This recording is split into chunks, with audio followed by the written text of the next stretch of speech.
Hi, everyone. Welcome to Unfiltered Flow ELSC, the podcast dedicated to the progression of the fluid power and automation industries. I'm Megan Cook. Today, we're very excited to have Ms. Rachel Pasini on. Rachel is the editor in chief at Design World and also senior editor of Fluid Power World. Hey, Rachel. Hey, Megan. Hi, Ellen. Thanks so much Hi, for having Rachel. me. Yeah, absolutely. So, from engineering to journalism and publishing, tell us how that all happened. She's an OSU grad. Woo! Yes. Oh, yeah. Go Buckeyes. OH. Yeah, I get that question quite a bit. I spent 7 years in engineering school with a love of math and physics. So, how does somebody like that end up with a writing career, a journalism career? The It kind of traces back to since I was a young kid, around 6 years old. I always wanted to be a writer, a poet, a novelist. I wrote plays and musicals that were pretty terrible. I'll never show them to you. But I also really wanted to write for No, you should magazines. do Yeah. some exorcisms at the end of the, design world. Like, hey, this is me early on, right? There you go. Throw some Maybe throwback pictures in there and then little excerpts at your place. some That'd be good. throwback Put Thursday put a types. couple of Yeah. poems in there that you've written. Yeah, that's a good There idea. you Yeah. go. They're probably about bunnies and rainbows, little 6-year-old me. Well, who doesn't need that in the world today, Rachel? It's true. Lots It's to true. think Engineers would about. love that. Engineers Thanks. would love Hey, that. you're inspiring me. But that's just it too. It's like it starts with a passion and that creative side for sure. And then through schooling, it's for me, I just grew in love with math and physics, especially chemistry. Like many kids, I wanted to be an astronaut. Space and astronomy was always just fascinating. And I loved everything. I wanted to do everything under the sun. A lot of my friends and classmates, they knew what they wanted to do. They already knew what they were going to college for. They knew what their career path was going to be. I'm like, oh, great. I better figure this stuff out. So I remember a woman from NASA came and spoke to one of my chemistry classes. And she said, and she's from NASA, so she's like a celebrity to me. And I hang off of her every word. And she said she studied mechanical engineering. So that was it. I'm like, okay, well, if I want to work for NASA and fulfill my dream to maybe go into space one day or at least study it, I guess I'm going to become an engineer. And then, that took on a life of its own. Once again, kind of meandered my way through engineering school and life in general, and I ended up, instead of focusing on space and aerospace, I ended up more with an environmental slant and a sustainability slant. So I graduated with an industrial and systems engineering, focusing more on ecological and sustainable engineering, and then continued on to get my master's at Ohio State for civil and environmental engineering. But upon graduation, once again, I'm like, okay, let me see what else is going on in the world. And I always felt this need to explore, kind of expand my horizon, get a bigger picture view. Long story short, I ended up finding a role in technical writing, which seemed to be a wonderful intersection of engineering, education, my own learning. I was that kid in group projects in school who loved doing the presentations and the research papers while everybody was rolling their eyes. I loved it. So technical writing just seemed like the best thing in the world to me. And I took that career path to see where it led, went, into various industries, went to IT, went to water treatment. I even, you're going to love this. I even branched out so far that at one point I was writing descriptions for perfumes. Like I wrote product descriptions for oh yeah. Now that's that might be a throwback Thursday that where I can dig up some of those because that's kind of funny. But that level of, creativity is what I was really after. And then one day I got a phone call to join, an opportunity to join the B&B media community and found myself back in engineering and writing. So it's kind of this always looping back to kind of where I feel like I belong. And, it feels right. And it's just, at least for now and for a while, it's a wonderful intersection of the many things that I personally enjoy and ways that I feel like I can contribute the most. Megan, we talked about that, kind of being people who want to naturally help others and feel like I'm making a contribution, not just taking. I don't want to just exist on this world to receive and to take everything I can. I want to make sure that I'm giving and being useful. And I do believe that if we, you know, do what we naturally, feel like we're not just skilled at, but kind of expressing who we are as individuals, we naturally find that path and contribute meaningfully in those ways. So that's kind of how I ended up here, and wonderfully how I ended up meeting you and being on this podcast. Well, listen, I love following your stuff, your LinkedIn post. I saw your gardening post, the chaos gardening, which is Yes. super cool. I've never heard of it before. Design world and what you have going on there. So certainly what you do is much needed and very enjoyable to follow. Thank you very much. Thank you. Hey, Rachel, Yeah. you're definitely all the engineering world and technical world, but I mean, you're not really immersed in it from the aspect that you're doing engineering work every day. So you sort of seen it from the outside a little bit. I guess is what I'm trying to say. So what surprised you the most about the engineering community as you pursue this career in journalism? Sure. That's an amazing question because I remember in school thinking, this is how it's always going to be, right? When you're in class, when you're 20, it's hard to see the future. It's hard to see yourself in a career when you're 40. And now that I am, it's such a different perspective. And what I'm most surprised about is not surprised, but I admire engineers so much. I really believe in the person who will dedicate themselves to solving tough problems and sticking it out. Even in school, when you start in engineering school, the first couple years they call it a weed out period because a lot of people they start taking calculus and physics, they start in the basic engineering classes and they say forget this, this is too much work, this is too hard. I don't want to do this. And so most of the people who entered, a lot of them, end up switching to something tangential or going to a different part of the university, the folks who stick it out. And then the folks who actually become engineers, I hold them in very high regard. And I find them to be very elegant, humble people who really care about what they're doing. And I admire their ability to focus on one very specific problem and to kind of put their blinders up and not worry about anything else because I definitely don't have that. I love to see the big picture of things and I love to know it all. I like the puzzle pieces and I like to just explore as you can, my brief history has shown that I love to meander and I'm just so curious that I admire so much when somebody can dedicate themselves to these problems and people still do, amidst everything I read about and report on workforce shortages in these highly technical fields, there are still so many people who are very dedicated. And especially in fluid power world where it's very niche and very tight knit and less known, I would say. I think Megan, we talked about this where it's not really marketed, right? It's not really publicized. The first I've heard of mechanical engineering was through space exploration, the cool stuff, not necessarily some of these underlying foundational technologies and disciplines that are very necessary. And So that's I've what it is. I think yeah, fluid power fights against all the super exciting things that you can do, if you will, right? sure. Well, and fluid And power it's world is just part of not. that. But It is 100%. There's nothing it doesn't touch, but it's just that a piece of it. It's not, oh my gosh, I'm going to work in aerospace or even computer engineering, anything like that. There's so many ways to go on the engineering side. I think it yes. just gets lost in the shuffle and is unknown to most. Absolutely. Well, yeah, and to that point, Alan, too, to continue answering your question, sorry, I'm very passionate, so cut me off at any time.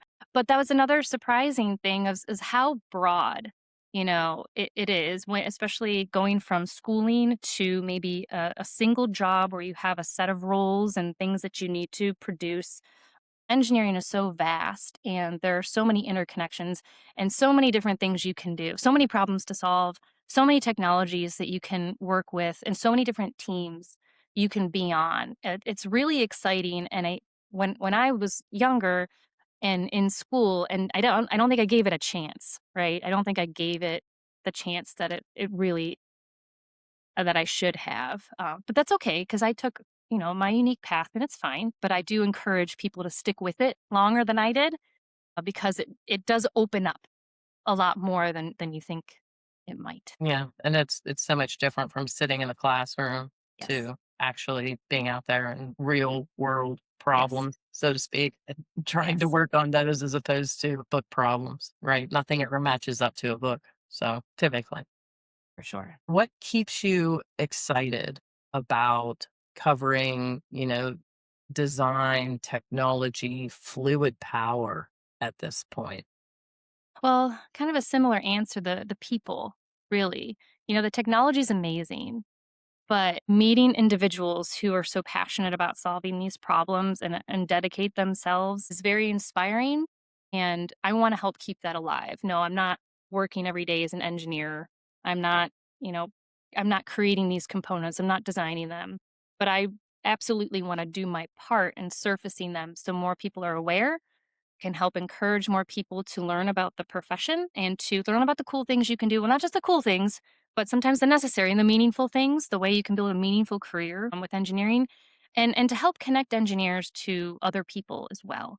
So, mid-level and seasoned engineers who are looking for teammates, who are looking to upskill themselves, looking for new knowledge. One of my favorite things about being in B2B media is it's really this intersection where I can help gather individuals, just through either an article, a podcast, if I'm helping out at an event, a webinar, brings together knowledge and information for folks who really appreciate it and are looking for it. Well, this is a pretty exciting time with everything that's going on. It seems like information flow has never been better. I mean, there's so much information out there being created. And you sort of talked about this a little bit, everything that's going on. How do you decide what you want to write about, what you're going to write? And maybe those are two different things. What do you want to write about and what you do write about? I don't know. That's a great point, and I think you're spot on. What I want to write about and what I do write about can be different, but a with design world and fluid power world, we want to focus on educating our particular audience, about the technologies that can help them do their jobs, any trends or practices or just, interesting things that might spark an idea in their head.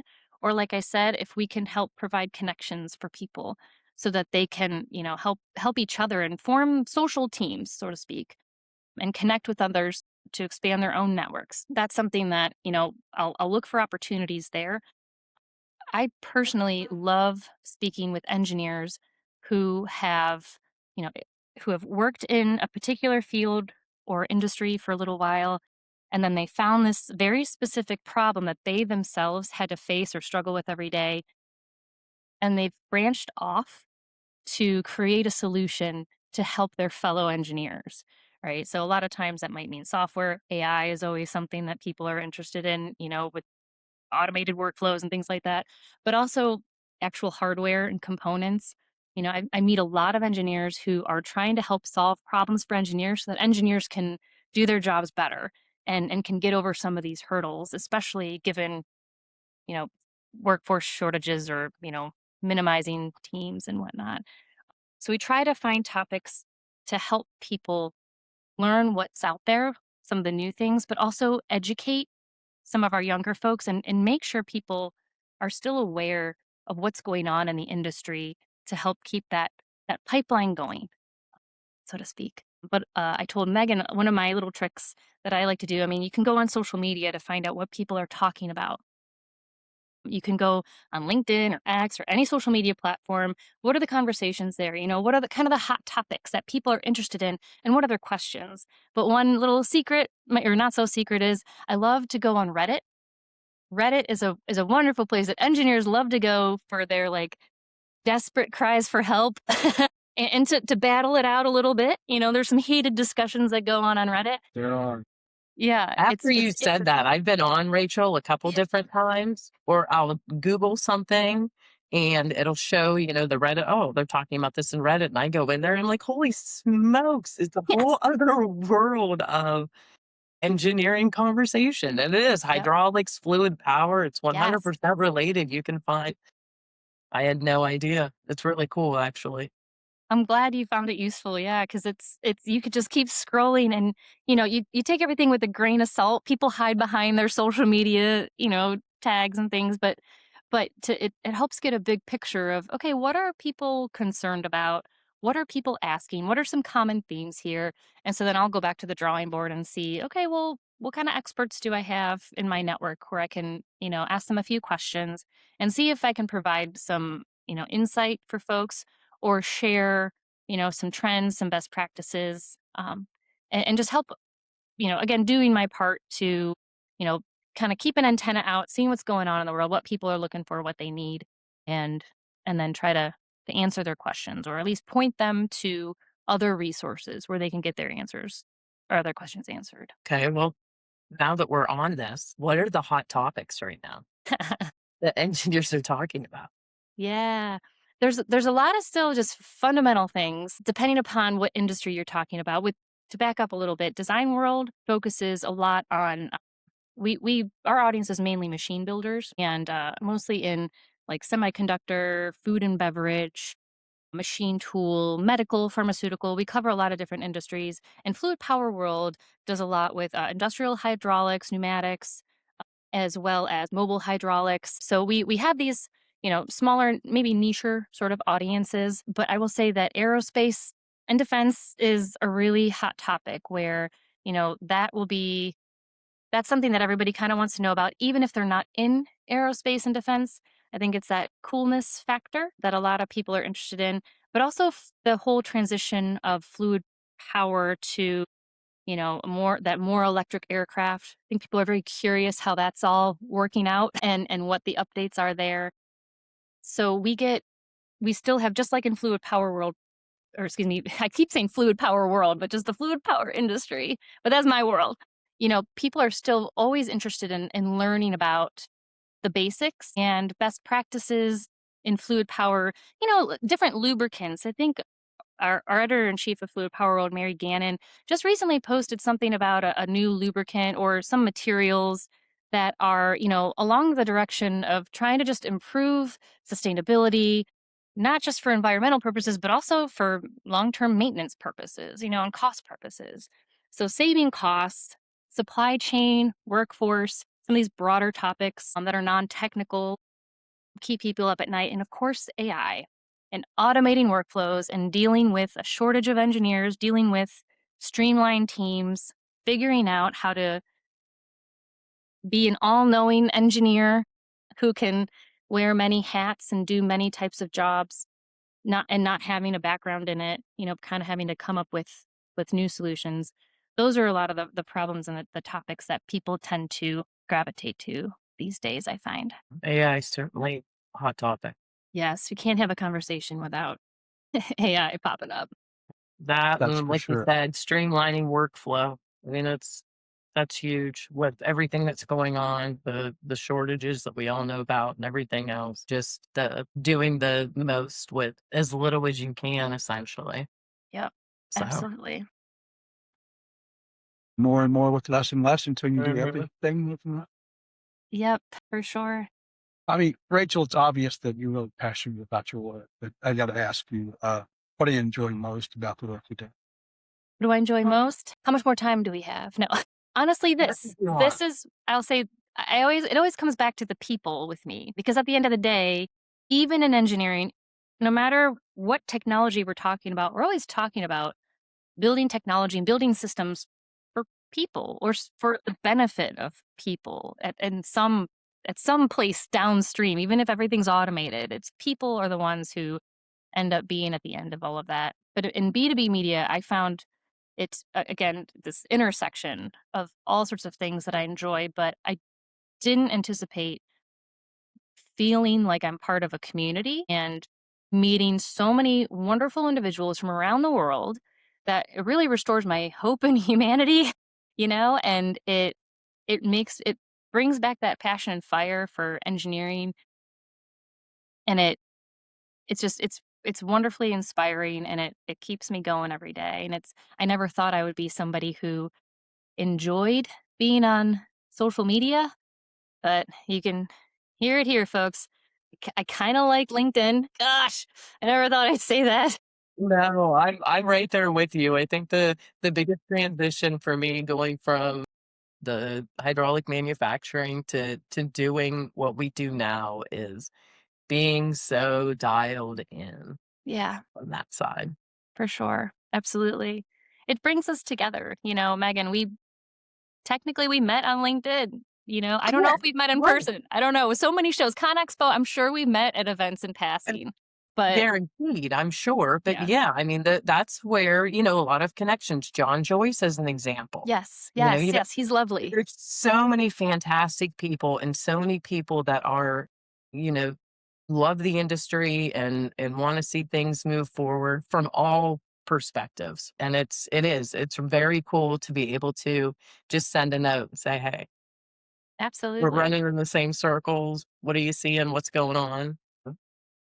Can I ask, yeah, may I ask you guys too, what is it that you love? Megan, you mentioned, people for sure. Alan, what do you love about this chapter, of your career and especially the podcast? Well, I retired from 2 other jobs, so and my last job, of course, was in Fluid Power, and I was in that for 30 years, and I made a lot of friends, met a lot of people, and the people are just great. And when I retired, I just couldn't see just sitting down watching football and baseball all the time. So Megan came up with this wonderful idea of, hey, why don't we start a recruiting firm? So she offered me a chance to be a part of it. I jumped right in. So it's just keeping in contact with people and keeping up with what's going on in the community. It's what really keeps me going. I'll add that that's also a surprising thing about the engineering community is how people oriented, right? There's a stereotype of engineers kind of not be maybe being more introverted or not being people, but oh my gosh, it's such a community, especially in fluid power world especially in fluid power. Yeah. I Is didn't hear Megan answer that question. Megan. what I love, you mean? Yeah, it's the people. Listen, I still keep up with they've turned into friends, Rachel. And these are people that are on your friend list. They're not on the I used to work with that list. It's genuine love and friendship for the people that you meet. And it's interesting to me not knowing anything about fluid power at all until I accidentally fell into it. How like-minded and similar most of us are in the industry. I don't think there's anything better. And then you add on top of that, there's nothing that it doesn't touch, Yes. which makes it awesome. It Yeah, literally makes the world move. it How does. cool is that? It's agreed. Yep. It's fascinating. Yep. And the podcast is just our advocacy thing, but it's also a way like this to have genuine conversations and keep up with people, get a holistic view of what is going on out Sure. there, whether that's engineering perspective, operations perspective. If you're Yeah. not constantly learning and keeping up on what's going on, you fall behind. So this is a way to just advocate for it, but also understand what's top of mind with people and what's going on. So Absolutely. Yeah, I think there's a lot of pressure to again, this whole kind of all-knowing engineer concept I keep coming back to where there's more expected out of people. You gotta have a bigger picture view in addition to your technical expertise. Even at the design engineer level or, electrical engineer, you have to understand a little bit broader of how your work is influenced by and, other dynamic factors that are constantly changing and how your work also contributes, to a lot of those dynamics as well. yeah, it is different that way and it's fluid, right? You grasp one thing and then there's something else coming around the pike, right? Some new technology or something else going on that you have to understand. So you're 100% right there. It's constantly learning. Enter you, right? Yeah. Bring it all Always. together. Well, yeah, and that's the beauty of it. That's where, you can't look back and think, "Oh, what might have been. It's what can I do now? And I think the best thing I can do, especially in fluid power community, is really help people who, need to expand their thinking so that they understand where hydraulics especially fit and can continue to evolve, in industries like aerospace and this kind of new world and how foundational it still is, and help encourage folks to still value it as a important technology, but that there's plenty of room for innovation still. There's so many things that we probably haven't thought of yet. So encouraging folks and try to bring researchers and industry, academia, and startups and all sorts of folks together to help elevate the industry to make sure that it's continuously evolving. Rachel, this is awesome. I'm so glad you decided to come on. It's Gosh, great. thank you so much, Megan And and we'll have to Alan. meet up. We're not that far apart here. So at No, some point, I'll we're reach very out to close. you when I make it up that way and It'd be we'll meet lovely. up. I would love that very much. Thank you so much. It's really an honor to talk to you and to be on your podcast. Hey, it's a pleasure talking to you. Thanks, Thank Alan. You you. too.